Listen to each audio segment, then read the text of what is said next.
Hello दोस्तों, नमस्कार। एक बार फिर से स्वागत है आपके अपने यूट्यूब चैनल देव जी के ट्रिक्स में। तो दोस्तों, हम यहाँ पर देख सकते हैं कि होमगार्ड का मॉडल पेपर सॉल्व करने वाले हैं, जो कि यहाँ पर देख सकते हैं सुबह 11 बजे हमारी ये क्लास आपकी होती है। डेली क्लास आपकी होती है और एक क्लास आपको रात में 8 बजे मिलती है और 8:30 बजे भी आपको 3 क्लासें हम आपको दे रहे हैं, क्योंकि हमें सर्वाइकल की समस्या हुई है, जिस वजह से दिक्कतें आ रही हैं, है ना। और इस वजह से क्लासें ज़्यादा हो नहीं पा रही हैं और 2-3 दिनों में जैसे आराम मिल जाएगी तो वैसे हम आपको क्लासें, है ना, पहले की जैसे अब आपको देने लगेंगे। लंबी हुई क्लासें देंगे, यानी जितना कम क्लासें हो रही है उसका बैकअप हम आपको पूरा जरूर करेंगे, ठीक है ना। तो यहाँ पर चलिए सॉल्व करते हैं सुपर फास्ट तरीके से। पहली बार जुड़े तो चैनल को सब्सक्राइब कर लीजिएगा। बाकी इतनी हमने क्लासें दे दिया है कि आप लोग प्लेलिस्ट में देखेंगे तो ढेर सारी आपकी क्लास टॉपिक वाइज है। अंकित भाटी सर के मॉडल पेपर, अंकित भाटी सर की बुक को भी सॉल्व कराया है, यानी इतना हमने ऑलरेडी सॉल्व करा दिया है कि अगर आप चाहोगे तो उस बैकअप को आराम से पूरा कर सकते हो। यानी जो बचे आपके पास टाइम बचता है ना, जितनी क्लास हम नहीं दे पा रहे हैं तो उनका टाइम में अकॉर्डिंग आप लोग हमारी सभी क्लासों को दे सकते हैं, जो आपको पहले से हमने इतने दे दिया है। टॉपिक वाइज क्लासेस, चाहे हिंदी हो चाहे आपके जीके जीएस हो, ना, उसको भी आप लोग देखते चलिएगा, ठीक है। और इसके बाद जल्दी हम आपको ज़्यादा से ज़्यादा क्लासें देंगे, ठीक है। चलिए, नमस्ते, गुड मॉर्निंग, राधे राधे, नमस्ते, जय हिंद। चलिए स्टार्ट करते हैं। पहला क्वेश्चन आपकी स्क्रीन पर और आपसे कह रहा है, चलिए पहला क्वेश्चन दिया गया है, किस संविधान या किस संशोधन अधिनियम के द्वारा संपत्ति का अधिकार मूल अधिकारों से हटा लिया गया था। चलिए जवाब देना है। यहाँ पर जो आंसर है इनमें से क्या हो जाएगा। वन की अगर बात करते हैं तो आपका आंसर क्या हो जाएगा। तो हमने कहा जी इसका जो आंसर है वो आपका 44वें नंबर का जो संविधान संशोधन हुआ था, कौन नंबर का, तो 44 नंबर का जो संविधान संशोधन होता है कब होता है, आप कहेंगे सर 1978 में होता है। और इसके माध्यम से देखा जाए तो इसको संपत्ति के अधिकार को, है ना, ये आपके देखा जाए आर्टिकल नंबर आपके 19 है और आर्टिकल नंबर आपके 31 से इसको हटा लिया जाता है, यानी मूल अधिकार का दर्जा हटा दिया जाता है। और यहाँ पर देखा जाए अनुच्छेद नंबर आपके 300 के का में, किसमें, अनुच्छेद नंबर 300 के का में इसको जगह दे दी जाती है और एक इसको विधिक बना दिया जाता है। तो ऑप्शन नंबर आपका सी अगर आ गया है तो बिल्कुल सही जवाब इनमें से हो जाएगा। काउंटिंग करते हुए जरूर चलेंगे, जितने भी साथी यहाँ पर जुड़े हैं काउंटिंग करते हुए जरूर चलिएगा कितना स्कोर जा रहा है, जिससे आपको पता चले आपकी वास्तविक तैयारी कितनी है। तो ये क्वेश्चन नंबर आपका दूसरा है कि राज्यसभा का पदेन सभापति इनमें से होता है। राज्यसभा का पदेन सभापति कौन होता है, तो आप कहेंगे सर उपराष्ट्रपति होता है। हमने कहा सर जी उपराष्ट्रपति बनने के लिए कम से कम 30 वर्ष, है ना, कितना उम्र होना चाहिए, 30 वर्ष आपका होना चाहिए। तो हमने कहा आर्टिकल में जो आपका दिया है एक आर्टिकल होता है 63, तो आर्टिकल नंबर 63 में जो प्रावधान है वो आपके उपराष्ट्रपति का प्रावधान है, साथ ही याद रखना है। क्लियर है। आइएगा नेक्स्ट क्वेश्चन में आते हैं। क्वेश्चन दिया गया है कि हड़प्पा कालीन सभ्यता स्थल जो है लोथल ये स्थित है। हड़प्पा कालीन जो स्थल है लोथल ये साहब कहां पर स्थित है, इसका जो आंसर बनेगा 3 नंबर में वो राइट क्या हो जाएगा। तो हमने कहा सर जी ये जो आपका स्थित है गुजरात में है। कहां पर है, गुजरात में है। गुजरात की बात करते हैं तो उस समय सबसे बड़ा, है ना, ये सबसे बड़ा बंदरगाह यही हुआ करता था। तो इसका जो ऑप्शन दिया गया है वो फर्स्ट नंबर इसका राइट हो जाएगा। सर जी याद रखना है। क्या हुआ, कुछ हमने उपराष्ट्रपति दिया गया, क्षमा करिएगा। हमने देखो राज्यसभा का पदेन सभापति है, उपराष्ट्रपति बनने के लिए यहाँ पर आपका 35 वर्ष होना चाहिए। यहाँ पर देखिए बात हो रही है राज्यसभा की, तो राज्यसभा की जो सदस्य होते हैं उनको मिनिमम आपका 30 वर्ष होना चाहिए। लेकिन यहाँ पर बात हो रही थी सभापति, और सभापति कौन है, उपराष्ट्रपति हैं। तो उपराष्ट्रपति अगर हैं सभापति तो भैया उपराष्ट्रपति को 35 वर्ष होना चाहिए, यानी राष्ट्रपति या उपराष्ट्रपति या राज्यपाल बनने के लिए 35 वर्ष होना चाहिए, ठीक है ना। ये आपकी गड़बड़ी हो रही थी। राम राम भैया, नमस्ते, जय हिंद। क्वेश्चन आपके आते हैं 4 नंबर में कि निम्नलिखित में से किसे भारत का प्रथम विधि निर्माता माना जाता है। तो भारत का प्रथम विधि निर्माता पूछा गया है। हमने कहा सर 4 नंबर की बात करते हैं तो आपकी ये मनु है, यानी आपका जवाब जो आ रहा है सर जी कौन सा, यहाँ पर आंसर आपका बी नंबर है, राइट हो जाएगा। दोस्तों याद रखना है। क्लियर हो गया है। चलिए कोई दिक्कत नहीं है। हाँ, यहाँ पर हमने कहा सर जी यहाँ पर जो मनु है इसका आंसर आपका बी नंबर है, राइट हो जाएगा। और इन्होंने इनका एक ग्रंथ है मनुस्मृति, कौन है, मनुस्मृति ग्रंथ है, जिसमें यहाँ पर इन्होंने एक शास्त्र के रूप में व्यवस्थित किया है। ऑप्शन आपका बी बनेगा। क्वेश्चन दिया गया है कि जैन धर्म के संस्थापक इनमें से कौन है। जैन धर्म के संस्थापक पूछा गया है और जैन धर्म के जो संस्थापक होंगे इनमें से कौन होंगे। हमने कहा सर जी 5 नंबर का ऑप्शन हो जाएगा, डी नंबर है, ये ऋषभ देव आपके हैं। कौन है, ऋषभ देव, इसका आंसर है, राइट हो जाएगा। देखो हमने कहा है कि जितने भी क्लासें होती हैं इन सभी क्लासों का रिवीजन भी हम आपके एक साथ मैराथन क्लास करा देते हैं। तो आप अगर डेली जुड़ते हैं तो आपको कोई समस्या नहीं होगा। जितना डिस्क्राइब हो सकता है उतना हम करेंगे जितना जरूरी है।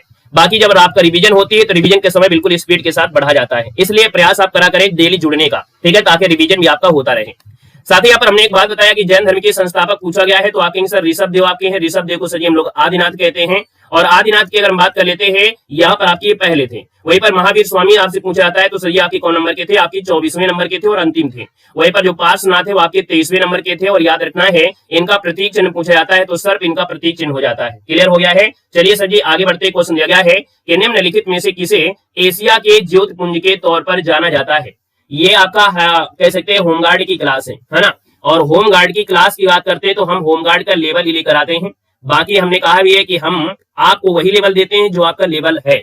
यानी अगर हम पेड एग्जाम पढ़ा रहे होते तो पेड एग्जाम जैसा होता है, आपको होमगार्ड पढ़ा रहे हैं तो होमगार्ड भी होता है। जब हम आपको आरओ पढ़ा रहे होते हैं तो आरओ का लेवल आरओ होता है।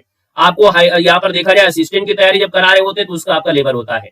यानी एक टीचर वही लेवल आपको देगा जो आपकी जरूरी है। ऐसा नहीं है कि हम आपको आईएएस का लेवल पढ़ा दें इसके बाद आपको भेज दें। क्लियर है ना। चलिए साहब, यहाँ पर क्वेश्चन नंबर आपका 6 है कि निम्नलिखित में से किसे एशिया के ज्योतपुंज के तौर पर जाना जाता है। हमने कहा सर जी 6 नंबर आपका दिया है तो आप कहेंगे सर ये आपके कौन से हैं, गौतम बुद्ध इसका आंसर है, यहाँ पर राइट हो जाएगा। चलिए हर महादेव भैया, हर महादेव। यहाँ पर देखिए अगला क्वेश्चन दिया गया है, भक्त तुकाराम कौन से मुगल सम्राट के समकालीन थे। चलिए क्वेश्चन नंबर आपका 7 है। अब सीरियस होकर पढ़ेंगे। यहाँ पर देखिए 7 नंबर आपका दिया गया है। चलो सर जी आपसे कह रहा है भक्त तुकाराम कौन से मुगल सम्राट के समकालीन थे। हमने कहा सर जी यहाँ पर आपका जो दिया है 7 नंबर में वो आपका हो जाएगा सर जी यहाँ पर बाबर हो जाएगा, ये आपका जहांगीर हो जाएगा। तो सभी लोग दे रहे हैं जवाब आपका सर जी यहाँ पर दिया है जहांगीर। हमने कहा तुकाराम का जो समय है ये सर जी 1608 है। कितना है तुकाराम का जो समय है ये 16 से 8 से स्टार्ट होता है और 1649 तक के समय के बीच रहता है। तो हमने कहा सर ये समय किसके लगे आ रहा है बीच में, जहांगीर इसका आंसर है, राइट हो जाएगा सर जी, याद रखना है। श्रेया जी गुड मॉर्निंग, नमस्ते। क्वेश्चन नंबर आपका 8 दिया गया है, निम्न में से कौन एक स्वराज पार्टी से संबंधित आपके नहीं थे। यहाँ पर स्वराज पार्टी से संबंधित नहीं थे। क्वेश्चन नंबर आपका 8 दिया गया है। तो हमने कहा जी स्वराज पार्टी में मोतीलाल नेहरू हैं, सीआर दास भी हैं, एनके से केलकर हैं, लेकिन साहब ये राजेंद्र प्रसाद ये आपके नहीं है। यानी जवाब आपका डी हो जाएगा, राजेंद्र प्रसाद इनमें से नहीं होगा सर जी, याद रखना है। ठीक है ना। यहाँ पर आगे बढ़ते हैं। क्वेश्चन आपसे अगला पूछा गया है कि भारतीय राष्ट्रीय कांग्रेस की स्थापना किस वायसराय के काल में हुई थी। हमने कहा भारतीय राष्ट्रीय कांग्रेस की जो स्थापना होती है ये 1885 में सर जी कब, बंबई में होती है। कहां पर होती है, बंबई में होती है। इस समय भारत के जो वायसराय आपके होते हैं वो आपके कौन होते हैं, तो आप कहेंगे सर ये आपके डफरिन होते हैं। कौन होते हैं, डफरिन होते हैं। यानी जवाब सर जी क्या हो जाएगा, डी नंबर यहाँ पर है, राइट हो जाएगा, डफरिन आपका आंसर बनेगा। यहाँ पर सर आगे बढ़ते हैं। क्वेश्चन आपसे दिया गया है और आपसे कह रहा है कि किस राज्य में लिग्नाइट कोयला के विशालतम भंडार आपके पाए गए हैं। यानी हमने कहा सर लिग्नाइट कोयला जो आपके है इसके विशालतम भंडार हैं साहब, ये आपके कहां पर है, तमिलनाडु है। कहां पर है, तमिलनाडु। आपका आंसर आपका डी नंबर है, राइट हो जाएगा, तमिलनाडु आपका बन जाएगा। क्लियर हो गया है। यहाँ पर सर आगे बढ़ते हैं। क्वेश्चन आपसे अगला पूछा गया है, देखो लगभग 40%। हमने कहा ये जो आपका लिग्नाइट कोयला है, लिग्नाइट कोयले में कार्बन की जो परसेंटेज होती है, कार्बन का परसेंटेज लगभग 30% होता है। लगभग 30% आपका होता है ना, 30 से 40 भी आपका हो सकता है। और ये आपके तमिलनाडु में आपके हैं सर जी। क्वेश्चन नंबर आपका 11 है कि भारत में सोयाबीन का अग्रणी उत्पादक राज्य में से कौन है।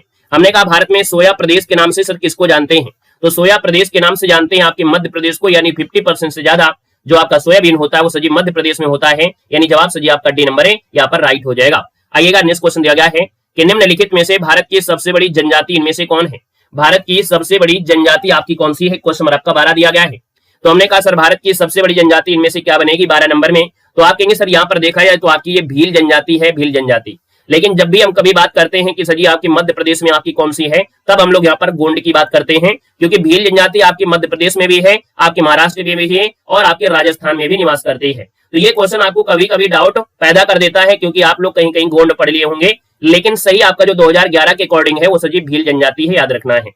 आगे बढ़ते हैं। क्वेश्चन नंबर आपका 13 दिया गया है कि निम्नलिखित में से कौन सी नदी है जो पश्चिम की ओर बहती है। हमने कहा सर जी पश्चिम की ओर बहती है, यहाँ पर आपकी कौन सी, तो आप कहेंगे सर ये आपके देखिए गंगा, गोदावरी, यमुना, आप कहेंगे सर नर्मदा नदी है। हमने कहा था सर जी नर्मदा नदी जो आपकी है अमरकंटक से निकलती है और पश्चिम की ओर बहने वाली सबसे लंबी नदी है और अरब सागर में जाकर सर जी गिर जाती है, धुआंधार जलप्रपात का निर्माण भी करती है कि नहीं, है ना भैया। तो ये आपका आंसर हो जाएगा, बी नंबर इसका राइट हो जाएगा। दीपा कुमारी गुड मॉर्निंग। क्वेश्चन आपसे अगला पूछा गया है, यहाँ पर देखो दिया गया है, आपसे कह रहा है सर जी क्वेश्चन नंबर आपका 14 है, जाने वाले को कोई रोक नहीं सकता है ना, जाने वाले को कोई रोक नहीं सकता है। यहाँ पर क्वेश्चन नंबर आपका 14 दिया गया है। राधे राधे भाई। निम्नलिखित में से गर्म सागरीय धारा इनमें से कौन सी है। यहाँ पर देखा जाए तो सर जी क्या हुआ, नर्मदा ही तो बोल रहे हैं, काहे रे। चलिए अगला क्वेश्चन नंबर आपका 14 दिया गया है, निम्नलिखित में से गर्म सागरीय धारा इनमें से कौन सी है। यहाँ पर क्वेश्चन नंबर आपका 14 है और 14 की बात करते हैं तो साहब हमने कहा सर जी 14 नंबर में गर्म धारा जो आपकी है ना, ये जो आपका ऑस्ट्रेलिया यानी पूर्वी ऑस्ट्रेलियाई धारा है, ये सर जी गर्म धारा है। बाकी पश्चिमी ऑस्ट्रेलिया पीरू हो गया, जो आपका बेंगुला है ये आपकी ठंडी धारा होती है। यानी आंसर आपका ए हो जाएगा। नीरज जी गुड मॉर्निंग, नमस्ते। क्वेश्चन नंबर आपका 15 है, वह कौन सी तिथि या तिथियां हैं जब दोनों गोलार्धों में से दिन और रात सर जी क्या होते हैं, बराबर होते हैं, दिन और रात बराबर होते हैं। तो हमने कहा सर ये 15 नंबर दिया है। 15 की बात करते हैं तो यहाँ पर आप कहेंगे सर 21 मार्च और आपका 23 सितंबर है सर जी, याद रखना है। यानी जवाब आपका सी नंबर है, राइट हो जाएगा सर। नेक्स्ट क्वेश्चन दिया गया है कि निम्नलिखित देशों में से कौन सा देश है जो खनिज तेल का निर्यातक एवं आयातक दोनों आपका है। चलिए बताइएगा। हमने कहा सर जी ये क्या करता है, खनिज तेल का निर्यात भी करता है और आयात भी करता है, दोनों काम करता है। सर जी आपका ये है, आपका यूएसए है, यानी आपका जो आंसर बनेगा 16 नंबर में वो डी हो जाएगा। सर विश्व में अमेरिका जो है खनिज तेल का सबसे बड़ा अधिक उत्पादन भी करता है और सर जी पेट्रोलियम पदार्थों का सबसे बड़ा निर्यात भी करता है, और यानी आयात निर्यात दोनों हो गया है। चलिए साथ ही अगला क्वेश्चन आपका दिया है 17 नंबर में कि निम्नलिखित में जिस जनसंख्या के आधार पर विश्व का सबसे बड़ा इस्लामिक राष्ट्र में से कौन है।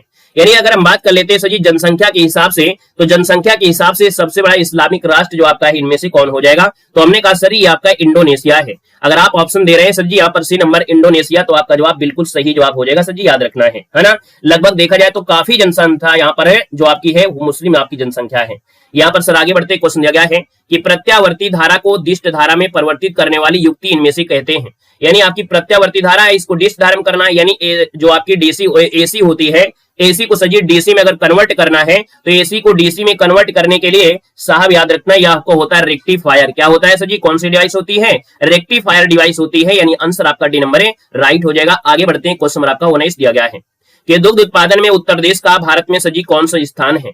यानी हमने कहा दुग्ध उत्पादन में उत्तर प्रदेश का भारत में सजी स्थान पूछा गया है, तो आप कहेंगे सर भारत में आपका प्रथम स्थान है, और उत्तर प्रदेश की अगर बात कर लेते हैं तो भी पहला स्थान आपका है, यानी साहब आपका आंसर यहाँ पर फर्स्ट नंबर है राइट हो जाएगा। आगे बढ़ते हैं क्वेश्चन नंबर आपका दिया है 20, निम्न में से उत्तर प्रदेश के किस स्थान पर राष्ट्रीय ताप विद्युत निगम यानी एनटीपीसी के द्वारा स्थापित ताप विद्युत संयंत्र आपका नहीं है। हमने आपको यहाँ पर यूपी जीके में ये सब चीजें आपको कवर कराया है और बताया भी है कि सर एनटीपीसी के द्वारा कहां कहां पर आपके ताप विद्युत संयंत्र आपके लगे हुए हैं। आप दे सकते हैं 19 नंबर में नहीं है, 20 नंबर की बात करते हैं तो 20 में से कुछ लोग जो आप दे रहे हैं, हमने कहा सिंगरौली जो सोनभद्र में ये तो लगा हुआ है, ऊंचा हार दिया है सर जी, यहाँ पर टांडा दिया और आपका पनकी दिया गया है सर जी, कानपुर क्या दिया है सर जी, पनकी दिया गया है, कानपुर दिया गया है। तो हमने कहा सर जी ये जो संयंत्र है ना ये राज्य विद्युत उत्पादन निगम ताप विद्युत संयंत्र है, न कि सर जी राष्ट्रीय ताप विद्युत निगम के द्वारा आपका हुआ है। यानी इनमें से आपका जो पनकी सर जी आपका दिया है आपका आंसर बी नंबर है यहाँ पर राइट हो जाएगा, ये एनटीपीसी के द्वारा नहीं है, याद रखना है, ठीक है ना। अब यहाँ पर देखा जाए तो सर जी यहाँ पर रायबरेली वाला भी आ रहा है। हमने कहा जो रायबरेली वाला जो आपका है राष्ट्रीय ताप विद्युत ये कैसा आपका है, यानी एनटीपीसी द्वारा, हमने कहा सर एक गैस से चलता है, हमने कहा सर जी एक गैस से चलता है। ये बात पूछी जा रही है कि एनटीपीसी का है कि नहीं है, ये पूछा गया है। क्या पूछा गया है कि सर एनटीपीसी के द्वारा ये है कि नहीं है, ये नहीं पूछा गया है कि सर ये कोयला से चलता है या सर जी यहाँ पर देखा जाए जो आपका एक प्रकार से कह सकते हैं कोयला के अलावा जैसे आपका हो गया गैस से हो गया, तो ये नहीं पूछा गया। आपसे पूछा गया है कि एनटीपी द्वारा स्थापित ताप विद्युत संयंत्र आपका नहीं है, ये आपसे पूछा गया है, ठीक है ना। यानी अगर आपसे हम ये पूछ लेते कि एनटीपीसी के द्वारा कोयला से कौन चलता है या अदर कौन सा आपका चलता है, तो हमने कहा एनटीपीसी के द्वारा ऊंचा हार जो आपका प्लांट है ना उत्तर प्रदेश में बिजली का सबसे बड़ा स्रोत आपका होता है। ये जो आप लोग ऊंचा हार दे रहे हैं ये तो एनटीपीसी का है, सबसे बड़ा आपका स्रोत आपका है। आपसे जो पूछा गया है हमने कहा वही आपको बताना है, यहाँ आंसर आपका डी इसका राइट हो जाएगा। अगला क्वेश्चन आपसे दिया गया है आपका 21 नंबर में, कह रहा है सर जी गोविंद बल्लभ पंत सागर परियोजना किस नदी पर आपकी अवस्थित है। आप लोग इतना कंफ्यूज क्यों हो रहे हैं आज है? आज आप लोग कुछ ज्यादा कंफ्यूज हो रहे हैं, हर एक क्वेश्चन में कंफ्यूज हो रहे हैं, है ना।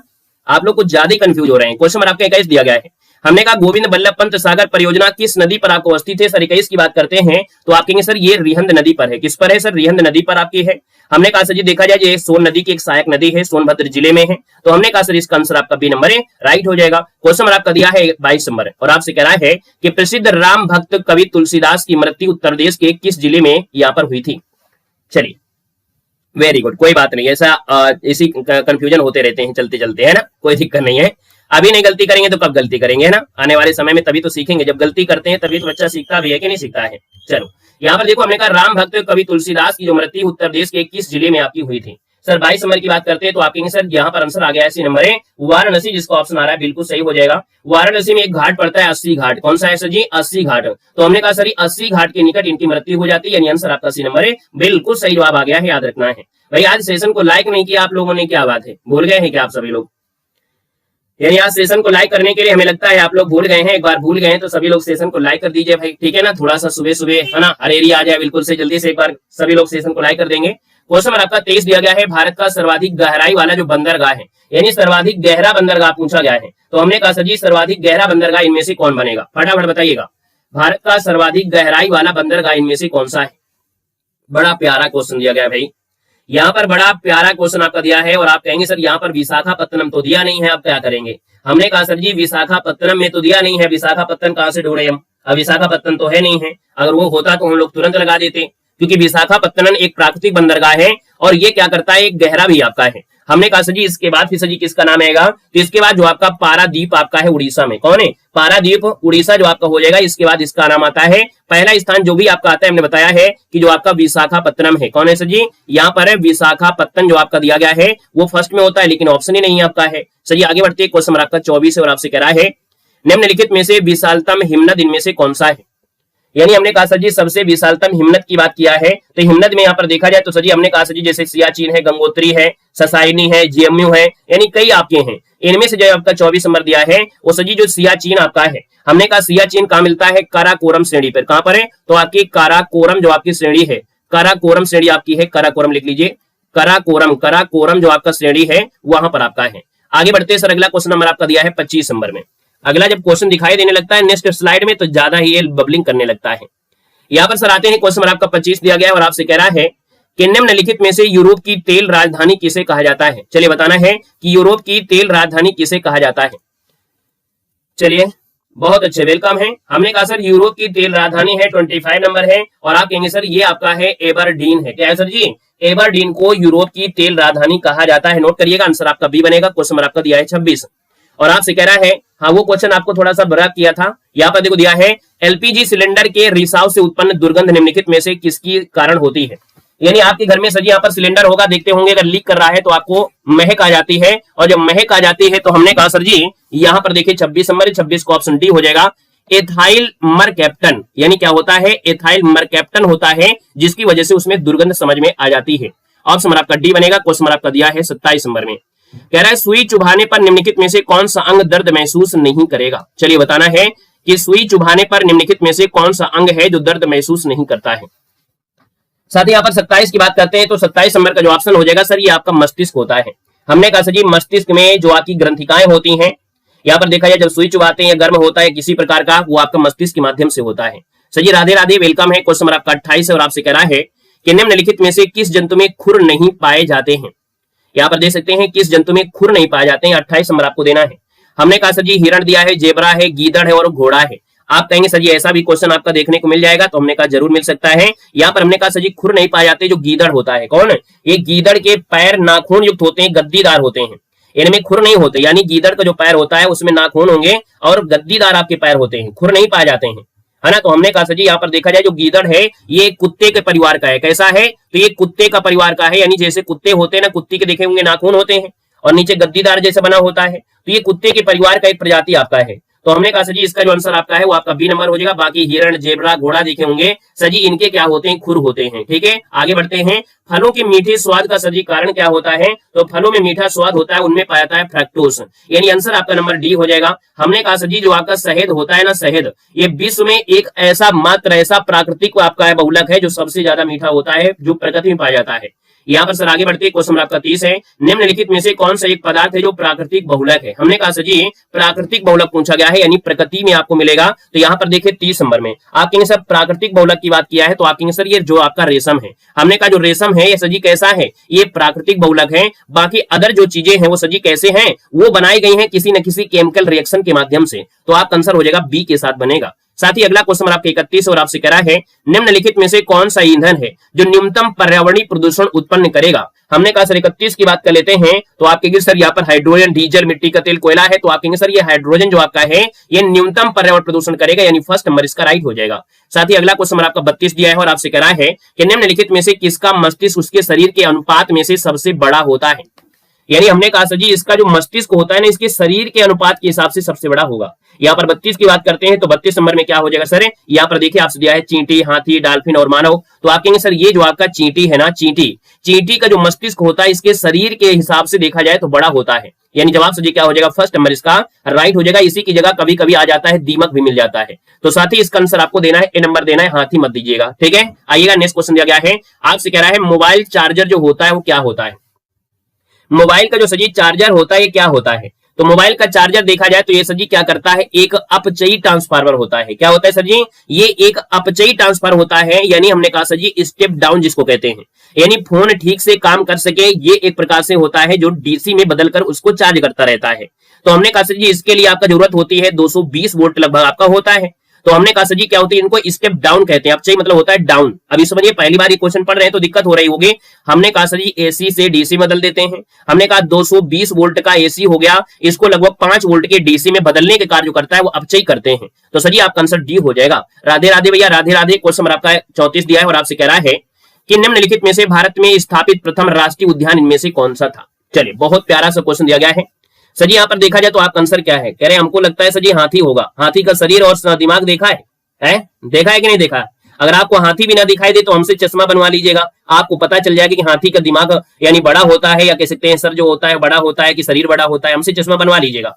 यहाँ पर सर दिया गया है 34 नंबर और आपसे कह रहा है भारत में स्थापित प्रथम राष्ट्रीय उद्यान। सर जी जो आपका दिया है 34 नंबर में, इसका आंसर है क्या? तो हमने कहा सर जी यहाँ पर देखा जाए 34 नंबर है, जवाब आपका हो जाएगा सर ये जिम कॉर्बेट जो राष्ट्रीय उद्यान है। यानी सर जी जो आपका आंसर दिया है वो आपका आंसर बी नंबर है, यहाँ पर राइट हो जाएगा। सर जी याद रखना हमने कहा सबसे पहले इसका नाम था हेली नेशनल पार्क, बाद में इसको नया नाम हो गया है, क्या आप कहेंगे सर रामगंगा हो गया है। सर जी आगे बढ़ते क्वेश्चन नंबर आपका 35 दिया गया है। आप लोग तो मौज कर देते यार कभी कभी, है ना, आप लोगों में से कभी कभी मौज कर देते हैं। चलिए क्वेश्चन नंबर आपका 35 है और आपसे कह रहा है कि जलवायु परिवर्तन पर संयुक्त राष्ट्र framework convention on climate change के अंतर्गत COP28 का आयोजन है किस स्थान पर किया गया है। तो साथ ही यहाँ पर 35 की बात करते हैं तो ये आयोजन किया गया है दुबई में किया गया है जो संयुक्त अरब अमीरात में है। यानी आंसर आपका बी राइट हो जाएगा। सर जी अगला क्वेश्चन आपका दिया है 36 और आपसे कह रहा है यहाँ पर देखो दिया गया है भारत की वर्ष 2011 की जनगणना के अनुसार उत्तर प्रदेश के किस शहर का जनघनत्व सर्वाधिक आपका है। हाँ बहुत अच्छे। हमने देखो आपको बताया है कि जब भी आप लोग नाम लेते हैं सर इस शहर से हम इस शहर से हैं तो आपके शहर की फेवरेट चीजें आपको बताते हैं, है ना। तो हमने कहा सर जी यहाँ पर जो आपका दिया गया है जनघनत्व, तो हमने कहा सर जी कम जगह में ज्यादा लोग रहते हैं। तो आप कहेंगे सर ये आपका जो है कौन है, गाजियाबाद है, मुरादाबाद है, जल्दी से बताएंगे। हमने कहा सर ये आपका गाजियाबाद है जहां का जनघनत्व जो है वो आपका सर्वाधिक है। सर जी याद रखना है। क्वेश्चन नंबर दिया गया है भोक्सा जनजाति जो आपकी है उत्तर प्रदेश में, यानी उत्तर प्रदेश में भोक्सा जनजाति किस जनपद में पाई जाती है। तो भोक्सा जनजाति आपकी है हमने कहा बिजनौर में पाई जाती है, यानी बिजनौर और आगरा क्षेत्र में मिलेगी, यानी फर्स्ट नंबर इसका राइट हो जाएगा। सर क्वेश्चन नंबर आपका दिया है 38 नंबर और आपसे क्या कह रहा है निम्नलिखित में से किस शहर में जैव प्रौद्योगिकी पार्क स्थित है। यहाँ पर बताना है उत्तर प्रदेश के किस शहर में जैव प्रौद्योगिकी पार्क स्थित है। यहाँ पर देखिए 38 नंबर दिया और 38 की बात करते हैं तो हमने कहा सर ये आपके लखनऊ में है। जब भी कभी आपको दिक्कत हो ना सीधा आप लखनऊ लगा देना, है ना, यानी लखनऊ में आपकी स्थित है। इसका आंसर आपका बी बनेगा। क्वेश्चन नंबर आपका दिया है जौनपुर शहर की स्थापना किसने किया था। सर जी बताना है यहाँ पर जो आंसर है वो आपका है क्या। हमने कहा सर जी जौनपुर शहर की जो स्थापना है किसने किया था। 39 नंबर में हमने कहा जौनपुर है आपका सर जी यहाँ पर फिरोज शाह तुगलक है, इन्होंने किया था, है ना। यहाँ पर देखा जाए जौना खां की याद में करवाया था। अगर आपसे पूछे किसके ने याद में, तो जौना खां यानी जो आपके थे जौना खां की याद में करवाया था, ये फिरोज शाह तुगलक ने करवाया था। साथ ही अगले क्वेश्चन पे आते हैं। क्वेश्चन नंबर आपका 40 दिया गया है और कह रहा है कि निम्नलिखित में से किस पर ब्रिटिश संसद में महाभियोग का मुकदमा चलाया गया था। तो यहाँ पर देखा जाए तो सर जी हमने कहा सर जी ब्रिटिश संसद में महाभियोग का मुकदमा चला था। और 40 की बात करते हैं तो आप कहेंगे सर ये आपके वारेन हेस्टिंग है, यानी आप कहेंगे सर जी वारेन हेस्टिंग पर मुकदमा भी चला था, ब्रिटिश संसद ने इनमें पर मुकदमा भी चलाया था, यानी इनके कार्यकाल के समय पश्चात में वारेन हेस्टिंग जो आपके थे संसद में मुकदमा चला था। इस बात को याद रख लेना है साहब। अगला क्वेश्चन आपका दिया गया 41 में निम्नलिखित में से किसने एशियाटिक सोसाइटी ऑफ बंगाल की स्थापना किया था। चलिए बताना है कि निम्नलिखित में से किसने एशियाटिक सोसाइटी ऑफ बंगाल की स्थापना की थी। साहब 41 की अगर बात कर लेते हैं तो आप कहेंगे सर ये आपके विलियम जोन्स थे। कौन थे, याद रखिए सर विलियम जोन्स। इन्होंने यहाँ पर देखा जाए तो 1784 ईस्वी में 1784 ईस्वी में यहाँ पर इसकी स्थापना किया था। सर जी याद रखना है। और क्यों किया था, ताकि आपका यहाँ पर अच्छे से अध्ययन हो सके, यहाँ पर इतिहास कला विज्ञान आदि का अच्छे से अध्ययन हो सके। क्वेश्चन नंबर आपका दिया है 42 में भारतीयों द्वारा अंग्रेजी भाषा में प्रकाशित प्रथम समाचार पत्र इनमें से कौन था। चलिए बताइएगा 42 नंबर में भारतीयों द्वारा अंग्रेजी भाषा में प्रकाशित प्रथम समाचार पत्र इनमें से कौन था। बहुत प्यारा सा क्वेश्चन है भाई। 42 नंबर की बात करते हैं तो आपको पेपर के लिए बहुत प्यारा सा क्वेश्चन है। हमने कहा सर जी यहाँ पर देखा जाए तो हमने कहा भारतीयों द्वारा प्रकाशित किया गया यहाँ पर समाचार पत्र है और आप कहेंगे सर जी 35 का बताइए, 35 में क्या कुछ रह गया क्या। 35 का तो हमने बता दिया था बी नंबर, उसमें क्या हुआ, कुछ छूट गया था 35 नंबर में। देखो बी नंबर आपका लगाया गया होगा 35 नंबर में, ये लगा तो है, वह कहाँ है पता नहीं कहां से चल रहे हो। यहाँ पर आइएगा क्वेश्चन नंबर आपका देखो दिया है 42 और 42 का ऑप्शन आ रहा है द हिंदू है। काफी लोग दे रहे हैं द हिंदू। अच्छा भैया यंग इंडिया वाले तो नहीं है, कोई यंग इंडिया वाले दे रहे हो। हमने कहा भारतीयों द्वारा यहाँ पर अंग्रेजी भाषा में पूछा गया है। भारतीयों द्वारा अंग्रेजी भाषा में प्रकाशित किया गया प्रथम समाचार पत्र इनमें से जो आपका है इनमें से कौन सा है। तो यहाँ पर हिंदी जो हिंदू दिया गया है, यानी हिंदू पोट्रियाट दिया है और द हिंदू भी दिया गया है, यानी दोनों में से कोई एक आपका आंसर यहाँ पर होगा। अभी तक सभी के जवाब में आए हैं लेकिन काफी परिवर्तन अभी नहीं मिला है। चलिए यहाँ पर देखो आपका जो आंसर आ रहा है द हिंदू, लॉक किया जाए क्या भाई, द हिंदी लॉक किया जाए। हमें मजा नहीं आ रहा इस क्वेश्चन में, चलो, इस क्वेश्चन का जवाब अभी तक किसी का सही नहीं है। द ओपिनियन आने लगा, वाह क्या बात है। यहाँ पर देखिए जो आपका आंसर आ गया, कुछ लोग कह रहे हैं सर जी यहाँ पर देखा जाए जो आपका पहला समाचार पत्र था यानी हिंदी, यानी जो आपका हिंदू पोट्रियाट दिया गया है, काफी लोग द हिंदी पोट्रियाट, यही इसका आंसर बनेगा। याद रखना है द हिंदू जो दिया है यानी जो हमने कहा हिंदू पोट्रियाट, ये सभी भारतीयों के द्वारा अंग्रेजी भाषा में प्रकाशित किया गया ये प्रथम समाचार पत्र था, याद रखना है। और ये 1853 को, कब सजी 1853 को ये प्रकाशित किया गया था। 1853 को प्रकाशित किया गया था। कलकत्ता में एक थे गिरीश चंद्र घोष, गिरीश चंद्र घोष के बाद ये किया गया था, याद रखना है। और इसके बाद फिर प्रकाशन होता है सर जी यहाँ पर यंग इंडिया। यहाँ पर जो आपका दिया है इसका आंसर आपका फर्स्ट आपको देना था, याद रखना है। हमने कहा ये बताइएगा कि जो द हिंदू है इसका प्रकाशन कब हुआ था।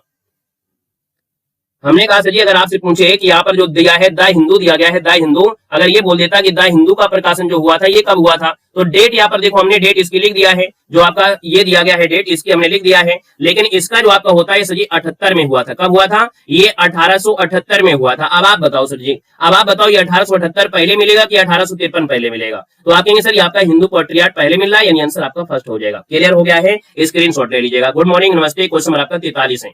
यहाँ पर देखिए सब लोगों में से कुछ लोगों ने जवाब दिया था, हमने देखा था। क्षेत्रफल की दृष्टि से उत्तर प्रदेश का भारत में सजी कौन सा स्थान आपका दिया है? चलिए यहाँ पर देना जो सरल, देखो जो क्वेश्चन सरल होगा वो क्वेश्चन को आसानी से बताएंगे, जो क्वेश्चन कठिन होगा उसको आराम से रुककर बताया जाएगा। सर जी यहाँ पर क्षेत्रफल के हिसाब से उत्तर प्रदेश का भारत में आप कहेंगे सर ये चौथा स्थान आपका है, यानी हमने कहा सर चौथे स्थान के हिसाब से किया तो पहला राजस्थान, फिर मध्य प्रदेश, महाराष्ट्र, इसके बाद आता है नाम आपकी यूपी का आता है। सर जी आगे बढ़ते, क्वेश्चन नंबर आपका दिया गया है और आपसे कह रहा है यहाँ पर क्वेश्चन नंबर आपका 44 है। अरे कंफ्यूज होते इसलिए तो हमने आपको 2 मिनट समय दे दिया, अब उसमें क्या कंफ्यूज हो, हमने डेट दी दिया उसमें इसमें लगा दिया, गूगल कर लीजिए, स्क्रीनशॉट ले लीजिए, और इससे ज्यादा क्या कर सकते हैं भाई, हम आपको निकल कर कंप्यूटर से निकल कर आपके पास थोड़ा आ सकते हैं। हमने तो आपको 2 मिनट समय दे दिया उस क्वेश्चन पर और डेट भी बताया, सब कुछ है, तो स्क्रीनशॉट ले लीजिएगा, अपना डाउट बाद में क्लियर कर लीजिएगा। सर जी यहाँ पर क्वेश्चन नंबर आपका 44 है और आपसे कह रहा है उत्तर प्रदेश का कौन सा जिला है जो सर्वाधिक राज्यों को स्पर्श करता है। हमने कहा सर 44 नंबर दिया है और 44 की बात करते हैं तो हमने कहा सर ये जो आपका सोनभद्र है, यानी जो सोनभद्र आपका है ये सर्वाधिक राज्यों को स्पर्श करने वाला आपका जिला है। सर जी याद रखना है। और हमने कहा था 4 राज्यों को, एक तो मध्य प्रदेश, छत्तीसगढ़, झारखंड और बिहार, इनकी सीमा आपको बनाता है। साथ ही क्वेश्चन नंबर आपका 45 है कि उत्तर प्रदेश का जो राजकीय पशु है आपका कौन सा है। तो उत्तर प्रदेश का जो राजकीय पशु है सर जी कौन है। यहाँ पर 45 की बात करते हैं तो हमने कहा सर जी आपका बारहसिंघा है। कौन है? ये बारहसिंघा, यानी आपका आंसर जो हो जाएगा सर जी वो आपका बी नंबर है, राइट हो जाएगा। सर जी क्वेश्चन नंबर आपका 46 दिया गया है। भारत का संविधान पूर्ण रूप से तैयार हुआ था। चलिए बताना है कि भारत को जो संविधान है सर जी ये पूर्ण रूप से जो तैयार हुआ था, ये कब तैयार हुआ था पूर्ण रूप से? शीतन जी, चलिए क्वेश्चन नंबर आपका 46 है कि भारत का संविधान है पूर्ण रूप से जो तैयार होता है, सर जी पूर्ण रूप लगा दिया यानी 26 नवंबर हो जाएगा, यानी आंसर आपका बी बनेगा। जुकाम हो गई, कहां गई दवा मेरी?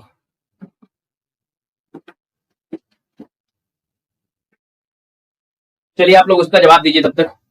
चलो चलिए बताइएगा कि पूर्ण रूप से हमने कहा 26 नवंबर 1949 हो जाएगा।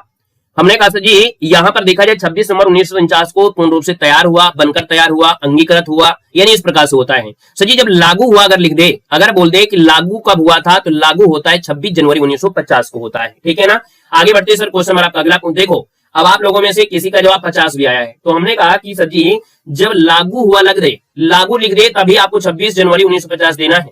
बाकी कुछ भी आपसे बोले कि बनकर तैयार हुआ, अंगीकृत हुआ, पूर्ण रूप से तैयार हुआ, तैयार तो हुआ है ना, लागू तो हुआ नहीं है। यहाँ पर आगे बढ़ते सर जी क्वेश्चन आपका 47 है और आपसे क्या दिया गया है, कह रहे सर जी ये बताइएगा हूणों ने भारत पर आक्रमण किया था, यानी हूणों ने भारत पर सजी जो आक्रमण किया था ना, हूणों ने यहाँ पर देखा जाए किसके समय किया था, आपके सर 47 नंबर दिया है और जवाब सही होगा स्कंदगुप्त के शासनकाल में। सर जी क्या हो जाएगा? स्कंदगुप्त के शासनकाल में, यानी आंसर आपका सी नंबर है, राइट हो जाएगा। सर जी अगला क्वेश्चन दिया गया है बौद्ध, हिंदू और जैन शिलाकृत गुफाएं पाई जाती हैं, यानी तीनों धर्म की जो सजी गुफाएं हैं ये पाई जाती है आपके सर एलोरा की गुफा में पाई जाती है, यानी आंसर आपका बी नंबर है, राइट हो जाएगा। सर जी याद रखना है। अगले क्वेश्चन कराते हैं। क्वेश्चन आपसे अगला पूछा गया है और आपसे कह रहा है कि नटराज की जो प्रसिद्ध कांस्य की मूर्ति है एक उत्कृष्ट उदाहरण है, यानी जो नटराज की मूर्ति आपने कभी ना कभी सुना होगा। सर जी ये जो आपकी नटराज की मूर्ति है ये चोल कला की सबसे उत्कृष्ट आपकी मानी जाती है, यानी चोल साम्राज्य के समय की थी। ऑप्शन नंबर आपका ए हो जाएगा। यहाँ पर सर आगे बढ़ते हैं, निम्नलिखित में से किसे अकबर ने स्वयं मारा था? स्वयं अकबर ने मारा था, बताओ भैया किसको मारा था? बता सकते हैं कि स्वयं अकबर ने मारा था यहाँ पर 50 नंबर में।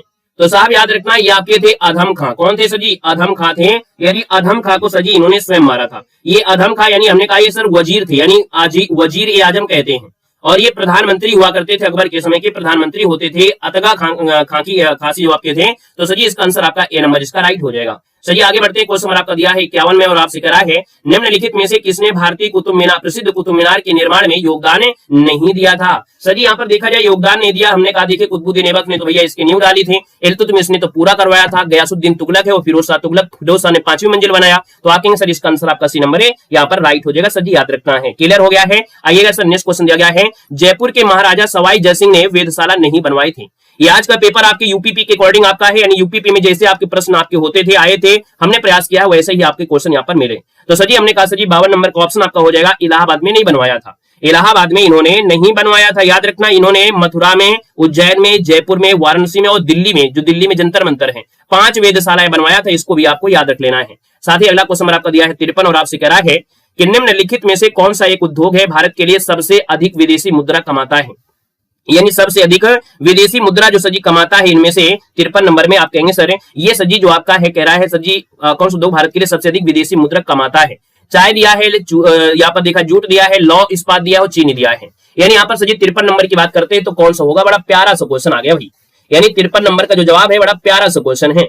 हमने कहा ये बताओ भारत में इतना ज्यादा लोहा तो होगा नहीं, अगर लोहा अगर होता तो हमको बाहरी देशों से क्यों लेना पड़ता।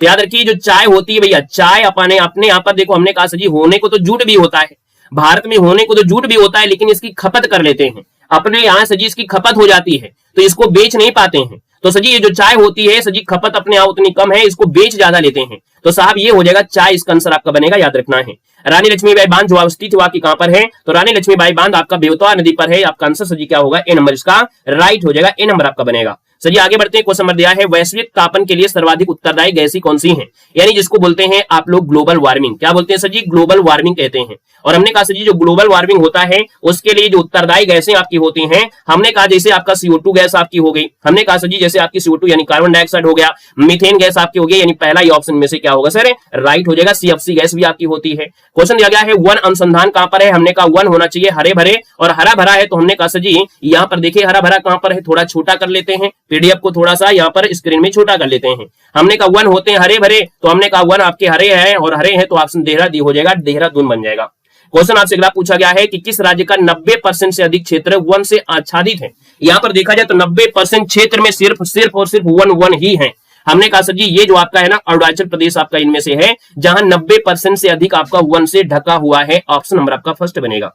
सर जी क्वेश्चन दिया गया है अफ्रीका का सर्वोच्च पर्वत शिखर माउंट किलिमंजारो जो स्थित है कहां पर है, तो ये बताएंगे कि सर माउंट किलिमंजारो जो आपका है ये अफ्रीका का सर जी कैसा है, सबसे ऊंचा आपका है, सर्वोच्च पर्वत शिखर आपका है। तो सर जी 58 की बात करते हैं तो जवाब हो जाएगा ये है तंजानिया में, यानी आंसर आपने लगा दिया सी नंबर तंजानिया, तो साहब बिल्कुल सही हो जाएगा।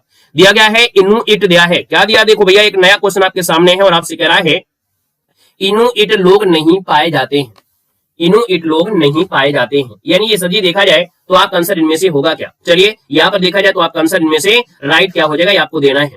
यहाँ पर 59 नंबर है, 59 की अगर बात करते हैं तो भैया ये तुक्का मारना पड़ेगा, है ना। यानी ये क्वेश्चन में लगभग सभी का तुक्का आना पड़ेगा। याद रखना ये स्वीडन में नहीं पाए जाते हैं, कहां पर ये सजी स्वीडन में नहीं पाए जाते हैं। इसका मतलब तुक्का सजी कैसे मारेंगे, हमने कहा अलास्का हो गया, ग्रीनलैंड हो गया, कनाडा हो गया, ये सर ठंडी वाली एरिया है, ये तीनों यहाँ के ठंडे वाले एरिया थे जो बर्फ से ढके रहते हैं, जो बर्फ से ढके रहते हैं। हमने कहा सर जी ये बताओ इग्नूट यानी जो इग्नू वाले घर होते हैं, इग्नू वाले जो आपके घर होते हैं, इग्नू के घर होते हैं ना, बर्फ के घर जिसको बोलते हो, यानी बर्फ के जो आपके घर मिलेंगे कहां पर मिलेंगे सर, जो आपके ठंडे वाले आपके होते हैं। लेकिन यहाँ पर जो स्वीडन है उस स्वीडन में हम ठंडे थोड़ा लगाएंगे, तो इसका आंसर क्या होगा सर, डी के साथ चला जाएगा। आइएगा नेक्स्ट क्वेश्चन आपका 60 दिया है कि वायुमंडल में निम्नलिखित में से किसके उत्सर्जन से अम्लीय वर्षा होती है। यानी सर जी अम्लीय वर्षा होती है तो क्यों होती है, क्या कारण है, यानी वायुमंडल में किसके उत्सर्जन से अम्लीय वर्षा होती है।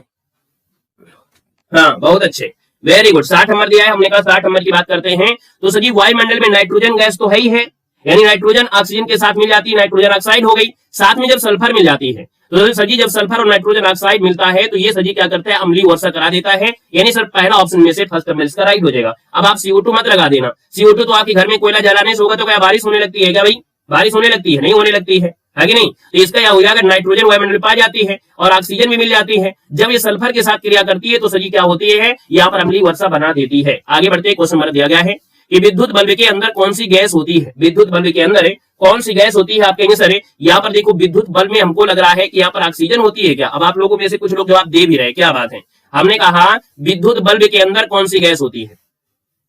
चलो 61 नंबर में कह रहे हैं ऑक्सीजन दे दीजिएगा। वाह क्या बात है ना, बहुत अच्छे अच्छे लोग हैं। याद रखना है अक्रिय गैस होती है, अक्रिय गैस होती है आर्गन। कौन होती है? अक्रिय गैस जो होती है आर्गन होती है, नाइट्रोजन भी आपकी होती है। हमने कहा सर अक्रिय गैसों में ये जो आपका है सर जी इनमें से कोई नहीं होगा, यानी आंसर आपने डी नहीं दिया तो काम गड़बड़ हो जाएगा। याद रखिए जो आपका होता है आर्गन है ना, मुख्य रूप से उसके अंदर आर्गन नाइट्रोजन जैसी गैसें जो अक्रिय गैसें होती है वही भरी जाती है ना, तो इसका आंसर आपका हो जाएगा डी नंबर। आइएगा नेक्स्ट क्वेश्चन दिया गया है, क्वेश्चन नंबर आपका 62 है और कह रहा है वायुमंडलीय दाब को मापने में से किस यंत्र का उपयोग करते हैं? अगर आपको सजी वायुमंडलीय दाब को मापना है तो सजी याद रखना है आपको क्या करेंगे, हमने कहा दाब जो आपका है यानी प्रेशर जो आपका है, तो प्रेशर जो होता है सर बैरोमीटर से करते हैं। बैरोमीटर में सजी भरा होता है पारा। क्या भरा होता है सजी? पारा। तो इसका आंसर आपका हो जाएगा सर बी के साथ है, राइट हो जाएगा। इसको वायु दाब मापी कहते हैं। क्या बोलते हैं? इसी को वायु दाब मापी कहा जाता है। सजी यहाँ पर जब तूफान आना होता है या बादल का स्वच्छ होना होता है तो ये बहुत जल्दी आपका रीडिंग कर लेते हैं, यानी पारा ऊपर नीचे हो जाता है, बता देता है। क्वेश्चन नंबर आपका दिया है 63, आपसे कह रहा है गुरुत्वाकर्षण के सार्वभौमिक नियम का प्रतिपादन किसने किया था? साहब यहाँ 63 की बात करते हैं तो आप कहेंगे सर ये जो दिया गया है आपका न्यूटन हो जाएगा। हमने कहा सर जी ये जो न्यूटन है यानी न्यूटन ने गुरुत्वाकर्षण का नियम दिया था, यानी यहाँ पर देखा जाए तो इसका आंसर आपका फर्स्ट नंबर इसका राइट हो जाएगा। क्वेश्चन नंबर आपका दिया है किस महीनों में रबी फसल की बुआई होती है? हमने कहा रवि नाम का एक लड़का है और लड़के को ही सर्दी लग सकती है। लग सकती है कि नहीं लग सकती है? हमने कहा रवि नाम के लड़के को ही सर्दी लग सकती है, यानी यहाँ पर सर्दी वाले महीने की बात करते हैं। और सर्दी वाला महीना जो आपका इनमें से है सर जी वो आपका कौन सा है बता देंगे 64 नंबर में। आप कहेंगे सर ये अक्टूबर नवंबर में बुआई हो जाती है, तो इसका आंसर आपका सी नंबर हो जाएगा। यानी आपके खेतों में यहाँ पर वो गेहूं हो गया और आपकी जो कह सकते हैं जो सरसों होती है वो अच्छे से आपके बो के अब लहरा रहे होंगे, फोटो खींचने वाले है ना। तो ये क्वेश्चन आपका दिया है 65, आपसे कह रहा है कि पीतल में कौन सी धातुएं मिली होती है यानी मिश्रित होता है? बताएंगे पीतल में कौन सी धातुएं मिश्रित होती हैं? चलिए 65 नंबर दिया है, हमने कहा पीतल में जो होता है तांबा तो होता ही होता है, लेकिन तांबा के साथ सजी होता है जस्ता। क्या होता है? तांबा के साथ होता है जस्ता। तांबा के साथ जस्ता कहां पर है? कहीं पर तांबा के साथ जस्ता, तांबा निकेल तांबा तांबा जस्ता, डी नंबर। याद रखिए इसका जो आंसर आपका दिया है वो सजी तांबा और जस्ता हो जाएगा। यानी हमने कहा सजी तांबा और जस्ता धातुओं को मिलाकर बनाई जाती है।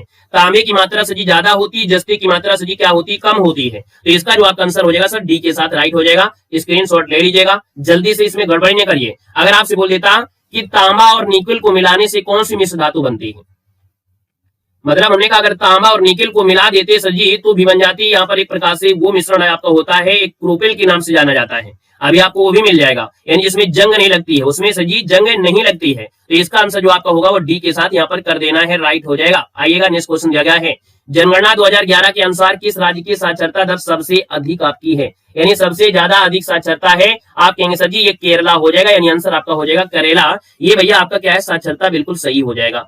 सर जी आपसे दिया गया है ज्ञानपीठ पुरस्कार पाने वाली प्रथम महिला साहित्यकार इनमें से कौन थी? यहाँ पर 67 की बात करते हैं तो आपका आंसर हो जाएगा सर ये आशापूर्णा देवी है। बहुत बार आपने पढ़ा होगा आशापूर्णा देवी, यानी जवाब सर जी क्या होगा? ए नंबर है, राइट हो जाएगा, याद रखना है। क्लियर हो गया है। आइएगा सर नेक्स्ट क्वेश्चन में आते हैं। क्वेश्चन आपसे अगला पूछा गया है, कह रहा है निम्नलिखित में से नृत्य शैलियों में से किसका उद्गम पूर्व भारत में से हुआ है, यानी पूर्व भारत में हुआ है। 1976 में उनको मिला था, ठीक है, बहुत अच्छे। हमने कहा सर जी निम्नलिखित नृत्य शैलियों में से किसका उद्गम पूर्व भारत से हुआ है? 68 की बात करते हैं तो जवाब हो जाएगा मणिपुरी आपका है, यानी यहाँ पर देखिए पूर्व भारत से दिया गया है। क्या दिया है? नृत्य शैली में से किसका उद्गम पूर्व भारत से है? पूर्व भारत से है। आप देखो दिया है पूर्व भारत से। हमने कहा पूरा भारत की बात किया है तो आपको देखिए कथकली है। अब आप कहोगे सर जी कथकली तो केरल का है, यानी अगर हम लोकेशन के हिसाब से बात करें तो सर जी कथकली तो केरल का है, भरतनाट्यम भी आपका यहीं का है, कुचिपुड़ी भी आपका दिया है। तो हमने कहा पूर्वी भारत में मणिपुरी तो आता है ना, यानी आप देखिएगा थोड़ा तुक्का मारिएगा। हमने कहा सर जी पूर्व भारत किसको कहते हैं? जो 7 सिस्टर हैं, जो 7 सर्किट यानी है ना। हमने कहा सर जी 7 सिस्टर आपकी हैं, उन्हीं को तो पूर्वी भारत कहते हैं। तो अभी बताओ इनमें से क्या हो जाएगा? हमने कहा सर मणिपुरी इसका आंसर राइट हो जाएगा, ठीक है। आइएगा क्वेश्चन आपका दिया है 69 और आपसे कह रहा है कि जेरूसलम निम्नलिखित में से किसका तीर्थ यात्रा स्थल आपका नहीं है? चलिए बताइएगा जेरूसलम जो आपका है किसका तीर्थ स्थल यात्रा नहीं है, यानी देखा जाए सर जी 69 नंबर में तो आपका आंसर क्या बनेगा? आप कहेंगे सर यहाँ पर देखा जाए तो भैया ये जो आपका ईसाई है, मुस्लिम है, यहूदी है, लेकिन पारसियों का ये स्थल आपका नहीं है। किसका नहीं है? तो पारसियों का ये आपका तीर्थ स्थल नहीं है, इसको नोट कर लीजिएगा। याद रखिए यहाँ पर क्या है? ईसाई, यहूदी और आपके मुस्लिम। कौन है? ईसाई, यहूदी और मुस्लिम। ये है आपका आंसर, आपका बी बनेगा। नेक्स्ट क्वेश्चन आपसे दिया गया है कि उत्तर प्रदेश का दिया गया है धनौरी वेटलैंड किस जनपद में आपका है? उत्तर प्रदेश का धनौरी देखो दिया गया है, अभी हाल ही में क्वेश्चन बना है, बहुत आईएमपी है। उत्तर प्रदेश का धनौरी वेटलैंड किस जनपद में आपका है? साहब 70 की अगर बात कर लेते हैं तो आपका जो आंसर हो जाएगा ना, ये आपका है कहां पर, 70 का ऑप्शन दीजिएगा। आप कहेंगे सर ये आपके गौतम बुद्ध नगर में पड़ता है। हमने कहा सर ये एरिया पड़ता है गौतम बुद्ध नगर के एरिया में पड़ता है, यानी जवाब जो हो जाएगा सर जी क्या हो जाएगा, सी नंबर बनेगा। आगे बढ़ते हैं सर जी, क्वेश्चन नंबर आपका दिया है, यहां पर मिलान करना है वत्स महाजनपद की राजधानी। वत्स की बात करते हैं आप कहेंगे सर कौशाम्बी हो जाएगा। सर जी यहाँ पर बात करते हैं कौशल, तो आप कहेंगे सर कौशल तो कहते थे ये श्रावस्ती और अयोध्या वाले को कहते थे। यहाँ पर सर जी बात करते हैं गांधार, और गांधार कहेंगे सर जी ये तक्षशिला में है, यानी सर तक्षशिला पहुंचा दे। और सूरसेन कहते हैं सर जी मथुरा को कहते थे। देखो कौन मिलान हो रहा है, देखो मिलान करिए भैया, कहां से मिलान हो रहा है, जल्दी से मिलान करिएगा।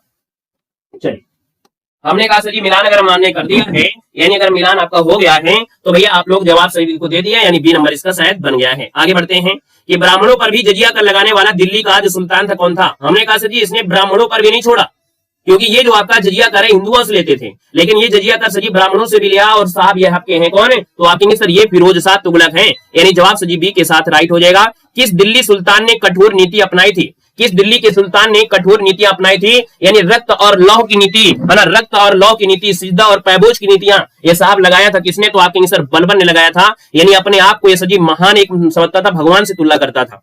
क्वेश्चन दिया गया है लोधी वंश की स्थापना किसने किया था। साहब लोधी वंश की जो स्थापना है याद रखना है बहलोल लोधी ने किया था, यानी जवाब से हो जाएगा बहलोल लोधी हो जाएगा।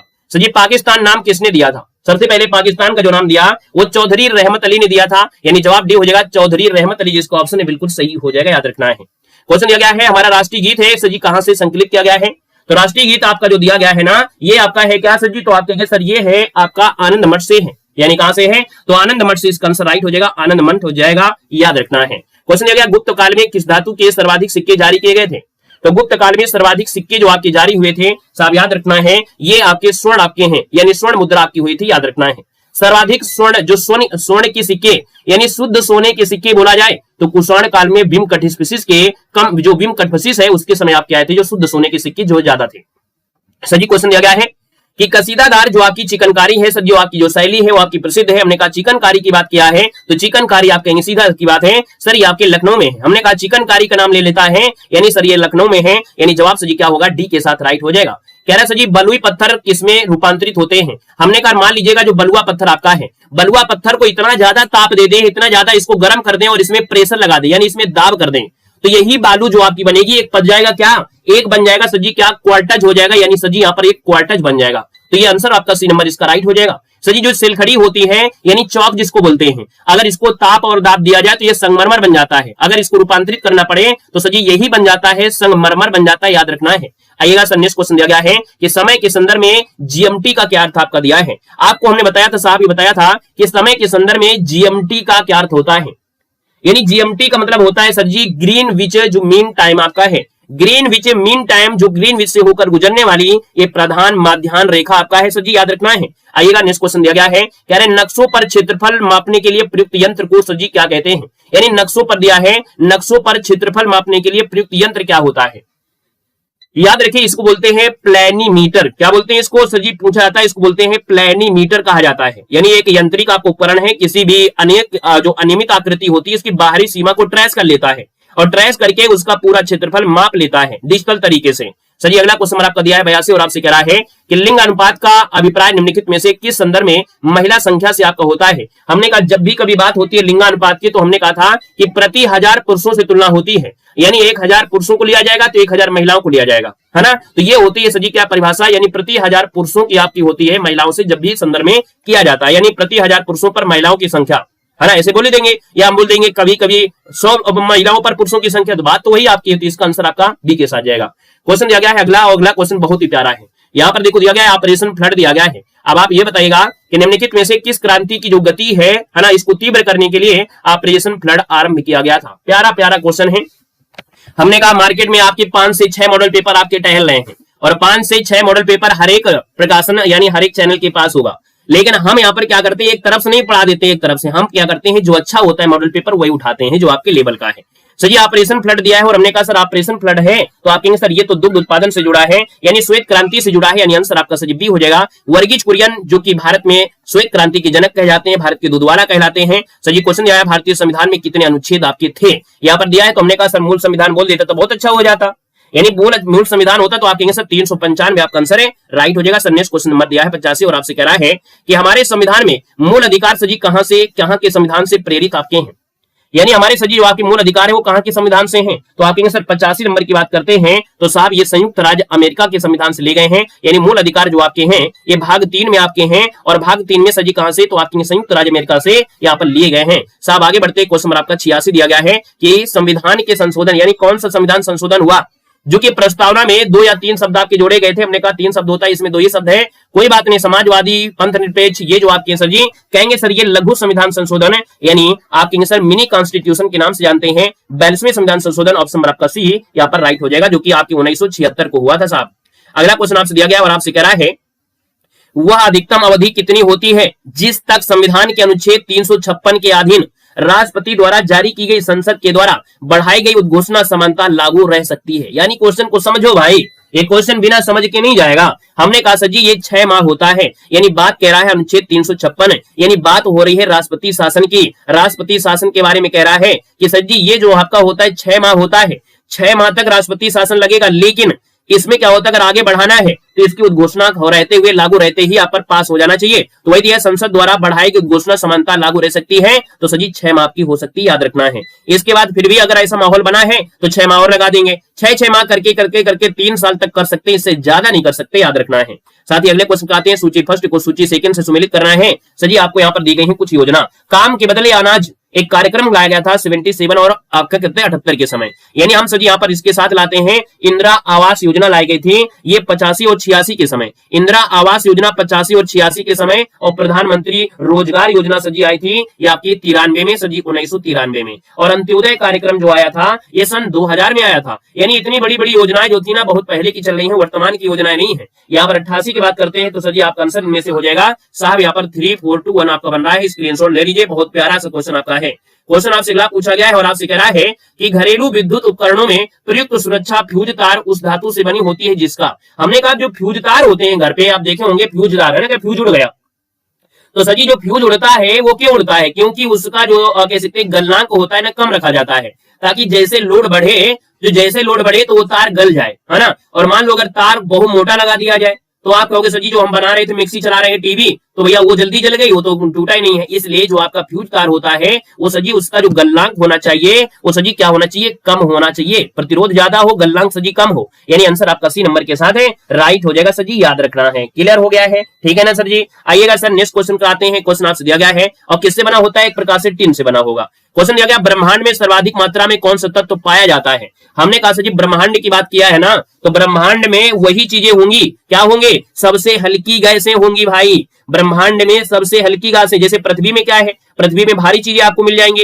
है ना, कार्बन डाइऑक्साइड हो गया, ये सब चीजें होंगे, है ना, लोहा हो गया। लेकिन जब आप ब्रह्मांड में जाओगे तो हल्की चीज आपकी एक हाइड्रोजन है, यानी आपकी हाइड्रोजन जैसे आपका सूर्य बना है ना वो हाइड्रोजन से ज्यादा इसमें है, हाइड्रोजन आपका ज्यादा है, लगभग 60% इसके गैस इसमें होंगे। इसके बाद हीलियम है, हाइड्रोजन और हीलियम का मिश्रण है, तो हमने कहा हाइड्रोजन आपका सर्वाधिक रूप में पाया जाता है। तो जी क्वेश्चन दिया गया है कि दूध को कुछ देर खुले में रखे जाने पर उसका स्वाद खट्टा हो जाता है या किसके बनने के कारण। हमने कहा दूध से बना हुआ कोई भी प्रोडक्ट होता है उसमें लैक्टिक लगा होना जरूरी है, यानी लैक्टिक अम्ल, आंसर आपका बी नंबर आपका राइट हो जाएगा। क्वेश्चन दिया गया है WWW संकल्पना किसने बनाई थी। चलिए हमने कहा WW जो आपका है सर जी किसने बनाया, WWW आप कहेंगे सर ये है आपके टिम बर्नर्स-ली। कौन है सर, ये है आपके टिम बर्नर्स-ली, यानी आंसर आपका फर्स्ट नंबर इसका राइट हो जाएगा। साथ ही दिया है नेहरू ट्रॉफी किस खेल से संबंधित है। साहब बताना है नेहरू ट्रॉफी जो आपके है ये किस खेल से संबंधित है। सर आप कहेंगे सर नेहरू ट्रॉफी का संबंध है ये आपके हॉकी से है, यानी जवाब सर जी क्या हो जाएगा, फर्स्ट नंबर बिल्कुल है, सही जवाब इनमें से राइट हो जाएगा। सर जी दिया गया है शहीदी दिवस कब मनाते हैं, और ये होता है सर जी 30 जनवरी को, यानी शहीद दिवस 30 जनवरी को साहब मनाया जाता है। आगे बढ़ते क्वेश्चन दिया गया है निम्नलिखित में से कौन सा शब्द है जो भाववाचक संज्ञा दिया है। हमने कहा सर जी ये संज्ञा आ गया है, हमने कहा 95 की बात करते सर जी मित्रता हो जाएगी भाववाचक संज्ञा में। कह रहे पराधीन में सर जी कौन सा उपसर्ग आ गया है, ये कहां से भटक गए 2-3 क्वेश्चन। सर जी पराधीन में आप कहेंगे सर यहाँ पर अधीन होता है, पर धन अधीन, पर धन अधीन होता है, जिसको तोड़ेंगे हिंदी में तो होता है पर धन अधीन होता है, यानी आप कहेंगे सर पर हो जाएगा। अगला दिया है श्रृंखला, एक दिया है क्वेश्चन है 81 121 169 225 साहब याद रखिएगा ये जो 97 नंबर है ये श्रृंखला क्या है। आप कहेंगे सर 81 जो होता है ये होता है 9 का स्क्वायर होता है, 9 81 21 जो होता है सर जी 11 का होता है, यानी 11 का स्क्वायर हो गया। 169 सर जी किसका होता है, आपकी 13 का होता है। हमने कहा सर जी एक सीरीज हो गई 9 11 13, है ना। इसका मतलब ये जो आपका आएगा सर जी किसका आएगा, 15 का आएगा। तो सर जी अगला किसमें हो जाएगा, आप कहेंगे सर जी 17 का वर्ग हो जाएगा। बस आपकी सीरीज बन गई, आपको आंसर मिल गया। आप कहेंगे सर जी 17 का स्क्वायर होता है 289 और 289 है तो आपका आंसर आपका बी नंबर है राइट हो जाएगा। हालांकि अगर आपको न समझ में आया हो तो भैया हम मैथ के टीचर नहीं है, लेकिन छोटे मोटे क्वेश्चन सॉल्व हो जाते हैं क्योंकि हम भी कंपटीशन के दौर से गुजरे हुए हैं। क्वेश्चन नंबर दिया है 98, उस विकल्प का चयन करना है जो तीसरे पद से ठीक उसी प्रकार से संबंधित है जैसे दूसरा पद पहले से संबंधित। हमने कहा सर जी टोपी दिया है और बोतल दिया गया है, तो सर जी जार बताइएगा, इससे मिला देना है। हमने कहा सर 98 की बात करते हैं तो आप कहेंगे सर यहाँ पर देखो जार में होता है ढक्कन। क्या होता है सर, ढक्कन, यानी जवाब यहाँ पर हो जाएगा ढक्कन। अगला क्वेश्चन आपका 99 है, विश्व सांख्यिकी दिवस यानी अक्टूबर 2025 में किस तिथि को सर मनाया गया है। 99 की बात करते हैं तो साहब ये मनाया गया है 20 अक्टूबर को। कब मनाया गया सर, ये 20 अक्टूबर को मनाया गया है, यानी विश्व सांख्यिकी दिवस। अगला क्वेश्चन दिया गया है कि किस दक्षिण एशियाई देश की जो प्रधानमंत्री ने 16 अक्टूबर से 18 अक्टूबर तक भारत की यात्रा किया था। आप दे सकते हैं साहब ये जो आपकी श्रीलंका की है। याद रखना ये बात हो रही है अक्टूबर की हो रही है, अभी मत लगा देना कि ये मोदी जी के साथ एक फोटो लग रही थी, वो आपकी कब की बात है, वो अभी की है, लेकिन ये बात हो रही है अक्टूबर की है। और अक्टूबर में श्रीलंका की जो प्रधानमंत्री थी हरनी आई थी, हरनी अमर सूर्या, ये आई थी 2025 में, यानी आंसर आपका सही क्या होगा, डी के साथ है, राइट हो जाएगा सर। नेक्स्ट पॉइंट में आते हैं। नेक्स्ट पॉइंट आपका जो दिया है, यानी कि आप लोग जो पढ़ते हैं ना तो कुछ क्वेश्चन आपके डाउट हो जाते हैं, उसको हम डाउट को सीधा सीधा हमें देखा जाए तो सूर्य से तीसरा ग्रह यानी आपका आकृति चपटी है। हमने कहा सर पृथ्वी जो आपकी है सूर्य से तीसरे नंबर में है। ये पृथ्वी आपकी एक चपटी गोलाकार है सजी। इसकी आयु देखा जाए 4.5 वर्ष आपकी है। झुकाव सजी जो आपका है, अच्छी झुकाव आपका 23.5 आपका है। यहाँ पर भूमध्य की परिधि जो आपकी इतनी है सजी। यहाँ पर देखा जाए पृथ्वी की आंतरिक, तो हमने कहा सजी की भू प्रॉपर्टी यानी जो महाद्वीपीय क्षेत्र में होती है मोटी होती है, सागरी क्षेत्रों में पतली होती है। जैसे मान लो कि आपके घर पे तालाब है, एक तालाब है और जमीन है, तो जमीन में आपको मोटी परत होगी और तालाब में उतना गहरा गड्ढा होता है। तो जो भू प्रॉपर्टी होती है महाद्वीप क्षेत्रों में मोटी होती है और महासागरीय क्षेत्रों में पतली होती है। मेंटल जो आपका होता है ये देखा जाए तो स्टेनोफिलिस मौजूद होता है, यानी प्लेटों की गति यही होती है सजी। कोर जो दिया गया बीच में कोर होता है वो सजी देखा जाए इसको कोर कहते हैं। यहाँ पर लोहा और निकल चीज आपके होते हैं। चुंबकीय क्षेत्र का निर्माण सजी यहीं पर आपका होता है और ये ठोस होता है।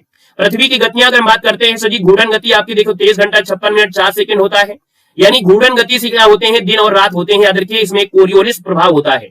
परिक्रमण क्या होता है 365 दिन, यानी परिक्रमण से आपके होते हैं ऋतु परिवर्तन। परिक्रमण से होता है ऋतु परिवर्तन और घूर्णन से होता है सजी दिन रात, यानी ये क्रिया 24 घंटे में आपकी पूरी होती है और ये से होती है आपकी देखा जाए तो 360 में होती है। हमने कहा सजी यहाँ पर देखा जाए तो कुछ पॉइंट और आपके बचते हैं, जैसे महाद्वीप दिया है। हमने कहा आपसे डायरेक्ट क्वेश्चन पूछा जा सकता है। डायरेक्ट क्वेश्चन आपसे पूछा जाएगा सजी काल्पनिक रेखाएं।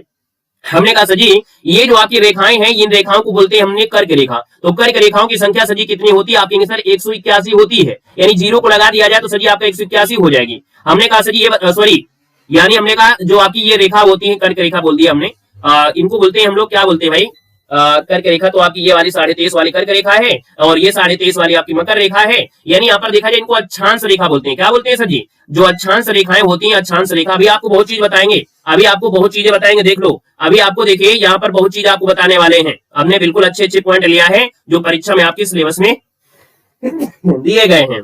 तो देखिए हमने कहा सजी जो अक्षांश रेखा की संख्या है सजी आपकी 180 आपकी होगी। हमने कहा एक को मिला देते हैं तो 81 हो जाती है सजी। ये भूमध्य रेखा आपकी, हमने कहा सजी भूमध्य रेखा बीचों बीच आपकी जाती है सजी। यहाँ पर देखा जाए तो ये आपकी विषुवत रेखा वो जो आपकी होती है यानी ध्रुव होते हैं, तो ये आपको हो गया सजी किसमें, ये यानी प्रधान रेखा आपकी जो होती है। अगर आपसे पूछे महाद्वीप सजी आपका छोटा और बड़ा कौन है, तो हमने कहा एशिया महाद्वीप सबसे बड़ा होता है और ऑस्ट्रेलिया महाद्वीप सबसे आपका छोटा है। ये आपके महाद्वीप हो गए सजी। सागर की बात करते हैं तो एक क्वेश्चन पूछेगा सबसे छोटा सबसे बड़ा, तो हमने कहा एक ट्रिक याद रखिएगा PAISA, PAISA। हमने कहा पी से हो गया प्रशांत, यानी प्रशांत सबसे बड़ा है और सजी आर्कटिक यानी ए से आर्कटिक हो गया सजी, ये आपका सबसे छोटा है, याद रखना है। यहाँ पर देखा जाए तो हमने कहा सजी जो चंद्रमा है ये एक पृथ्वी का एकमात्र प्राकृतिक उपग्रह है।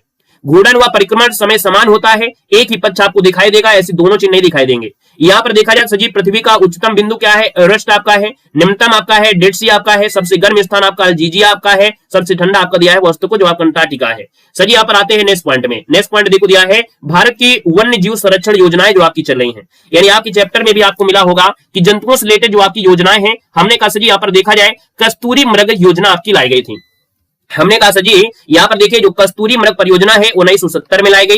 हंगुल जो आपकी होते हैं सजी, हंगुल परियोजना आपकी 1970 में आती है सजी। वहीं पर देखा जाए तो गिर सिंह जो परियोजना है 1972 में लाई गई थी सजी। बाघ परियोजना जो आपकी है 73 में है। अब आप लोगों में से कंफ्यूजन हो जाते हो सर जी आपका सिंह ये भी है, सिंह ये भी है, लेकिन याद रखना गिर सिंह जो आपका है ये 72 में आई थी, और सर जी बाघ परियोजना आपकी 1973 में आई थी। दोबारा गलती ना करना, ठीक है। सर जी यहाँ पर अगला पॉइंट देखो दिया गया है कि सर जी कछुआ संरक्षण योजना लाई गई थी। ये कछुआ संरक्षण योजना आपकी 1975 में लाई गई थी।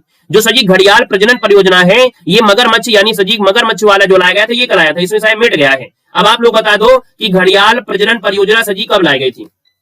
किसी को याद है क्या?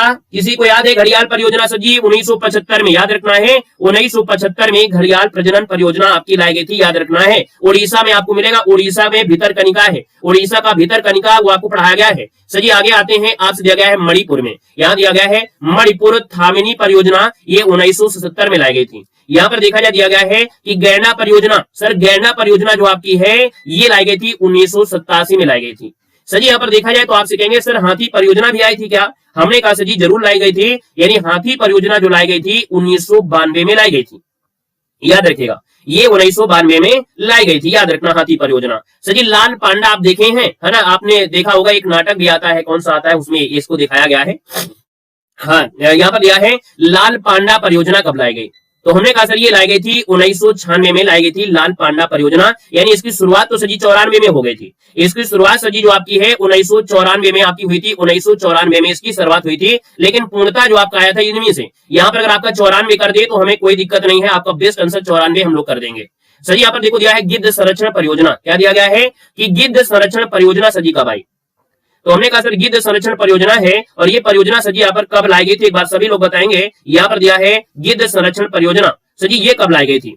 इसमें भी कई प्रकार के बदलाव होते हैं। हमने कहा सर जी गिद्ध संरक्षण जो आपका परियोजना है 2004 में भी आया, 2006 में भी आया है, और इसमें परिवर्तन होते रहे हैं। यानी यहाँ पर देखा जाए गिद्ध संरक्षण परियोजना ये कब आई थी, तो 2006 दिया गया, लेकिन 2006 हमको थोड़ा सा डाउट लग रहा है क्योंकि गिद्ध संरक्षण परियोजना एक व्यापक प्रसार जो हुआ था, व्यापक प्रसार हुआ था 2001 में ही हो गया था। ये आपकी जो पिंजौर है हरियाणा में पहला गिद्ध देखभाल आपका किया गया था। यहाँ पर देखो दिया गया है, कह रहा है हिम तेंदुआ परियोजना सजी कब आई थी, तो हिम तेंदुआ जो परियोजना है वो सजी यहाँ पर देखा जाए 2009 में आपकी लाई गई थी। तो ये कुछ महत्वपूर्ण परियोजना से रिलेटेड थे।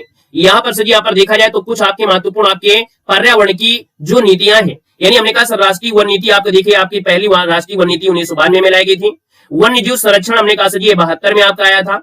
इसके बाद जल प्रदूषण नियंत्रण अधिनियम आपके 74 और 77 में आया था। सर जी वन संरक्षण अधिनियम है आपका 1980 दिया गया है। वायु प्रदूषण नियंत्रण अधिनियम आपका 1981 में आता है।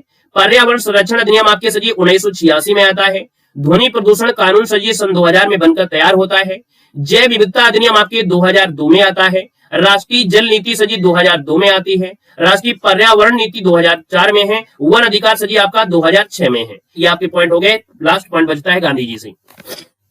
तो देखो भाई यहाँ पर गांधी जी को ले चलते हैं। गांधी जी से बनने वाले जितने भी आपके पॉइंट होंगे, गांधी जी से बनने वाले जितने भी आपके पॉइंट होंगे वो सभी पॉइंट यहाँ पर चलेंगे। हमने कहा सजी राष्ट्रपति अहिंसा के दूत कहलाने वाले गांधी जी की देखा जाए तो हम लोग पदयात्रा स्टार्ट करते हैं। सीधी बात है, एक नजर में यहाँ पर फटाफट इनके बारे में पूरा इतने में ही कवर हो जाएगा। यानी गांधी जी की बात करते हैं, जन्म 2 अक्टूबर 1869 में हुआ था। मृत्यु 30 जनवरी 1948 को होता है। गांधी जी ने यहाँ पर कहा था सत्य अहिंसा और सत्याग्रह, यानी सत्य मतलब सच्चाई, अहिंसा मतलब अहिंसा, और सत्याग्रह यानी सत्याग्रह के लिए आग्रह करना। प्रतीक चिन्ह यहाँ पर देखा जाए चरखा, खादी और लाठी, ये इनका आपका रहा है। लाठी आपकी सादगी का प्रतीक है, खादी स्वदेशी का प्रतीक है, चरखा आत्मनिर्भरता का प्रतीक है। साहब यहाँ पर देखा जाए गांधी जी के प्रमुख आंदोलनों में समय रेखा की बात करते हैं तो चंपारण से स्टार्टिंग होती है। हमने कहा सजी जो चंपारण आपका है, यानी हमने कहा सजी जो चंपारण है ये सजी इनका पहला सत्याग्रह था जो 1917 में आपका हुआ था। सजी इसके बाद खेड़ा आंदोलन होता है 1918 में, ये किसान राहत आंदोलन था। इसके बाद असहयोग आंदोलन 1920 से 22 तक चलता है। ब्रिटिश संस्थानों का बहिष्कार करना इसका लक्ष्य रखा गया था। और असहयोग आंदोलन यहाँ पर देखा जाए तो आपका गोरखपुर में जो आपका चौरी चौरा कांड से खत्म हो जाता है।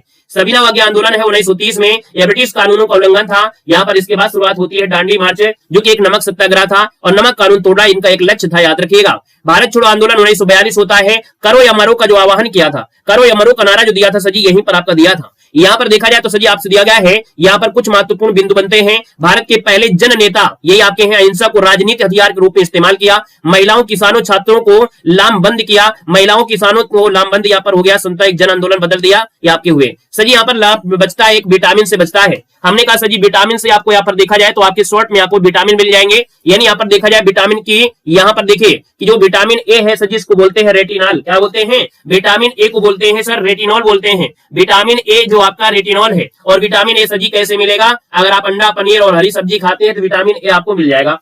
यहाँ पर विटामिन B1 को सर जी कहते हैं थायमिन कहते हैं। ये आपकी मूंगफली अगर आप लोग खाते रहते हैं तो आपको विटामिन B1 की कोई समस्या आपकी नहीं होगी। विटामिन B2 होता है राइबोफ्लोविन। दूध, हरी सब्जी, मांस खाइए, कोई समस्या नहीं आएगी। सर यहाँ पर देखा जाए तो आपसे दिया जाता है विटामिन B5, यानी पेंटोथेनिक किसके कहते हैं? आलू, टमाटर, मूंगफली यानी नॉर्मल खाते रहते हो, कोई दिक्कत नहीं होगा। आते हैं सर जी विटामिन B6 में, ये पैराडॉक्सिन होता है। अनाज, यकृत और मांस होता है। आपने देखा होगा आपकी मम्मी पापा होंगे, आपके बाबा होंगे, उनके पैरों में क्या होता है? दर्द होता लगता है, होता रहे, पैरों में दर्द होने लगता है, यानी पैरों में दर्द होता है, उनकी नसों में दिक्कत होता है, तो उनकी एक दवा दी जाती है पैराडॉक्सिन। वो पैराडॉक्सिन आपका B6 होता है। एक दवा और मिलाई जाती है, विटामिन B12 मिलाई जाती है, यानी देखा जाए वो पैराडॉक्सिन आपको दी जाती है। याद रखना, यह अनाज, यकृत और मांस से प्राप्त होता है। सर यहाँ पर देखा जाए तो आपका जो दिया है बायोटिन, बायोटिन आपका B7 है, दूध मांस हो गया है। यहाँ पर देखो दिया है विटामिन B12 साइनोकोबालामिन, ये विटामिन B12 है। मांस वगैरह कॉमन है।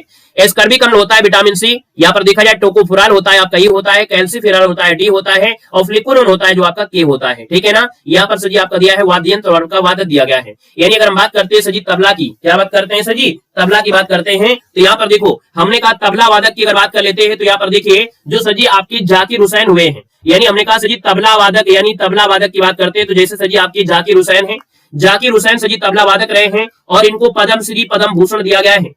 यहाँ पर देखा जाए किशन महाराज, समता प्रसाद, सुखविंदर सिंह हो गया, लतीफ अहमद हो गया, पंडित जसराज हो गया, गुदई महाराज का संबंध इनका किससे है? ये तबला वादक से है, याद रखना है। सर जी वहां पर देखा जाए जो आपके दिए सितार वादक, तो सितार वादक आपके पंडित रविशंकर हैं। याद रखना इनकी आत्मकथा का नाम था माई लाइफ माई म्यूजिक, इनकी आत्मकथा का नाम था। याद रखिए पंडित रविशंकर को भारत रत्न भी दिया गया है, पद्म विभूषण भी है, पद्म भूषण भी मिल चुका है।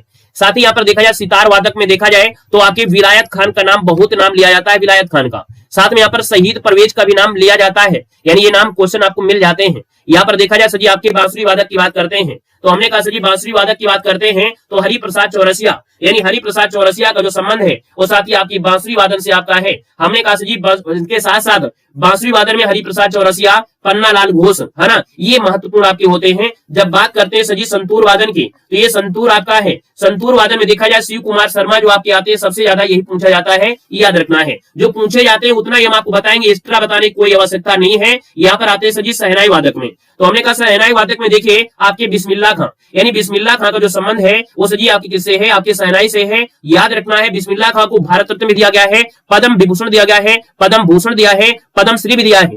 हालांकि यहाँ पर देखा जाए शहनाई वादक में अली अहमद हो गया, हुसैन खान हो गया, ये दया शंकर जगन्नाथ का नाम भी आपको देखने को मिलता है। सर जी वीणा की बात करते हैं, वीणा, तो वीणा हमने कहा सर जी सरस्वती हो गई, एस बालचंद्रन आपके हो गए। साथ में सर जी यहाँ पर देखा जाए यहाँ पर कृष्णा कुमार भागवत आर हैं, लेकिन बदरुद्दीन डागर जो आपका इनका भी बन जाता है, यहाँ से वैसे आपको मिलेगा नहीं ज्यादा, सरोद से आपको मिल जाता है। सरोद वादन पूछा जाता है अमजद अली खां, यानी सरोद वादन को अमजद अली खां के नाम से, यानी जो अमजद अली खां का संबंध है वो आपके सरोद वादन से है। यहाँ पर देखा जाए तो अयान अली खां का जो संबंध है वो आपके सरोद वादन से आपका जुड़ा है। यहाँ पर देखो अली अकबर खां भी पूछा जाता है, अली अकबर खां जो आपके सरोद वादन से आपके जुड़े हैं। तो भैया यहाँ पर दिया है 2014 में अमजद अली खां ने नोबेल शांति पुरस्कार समारोह में राग का प्रदर्शन किया था। लास्ट बजते हैं आपके वायलिन, कौन बजते हैं लास्ट में? लास्ट बजते सजी वायलिन, और वायलिन वादक में नाम आता है TN कृष्णन का नाम आता है।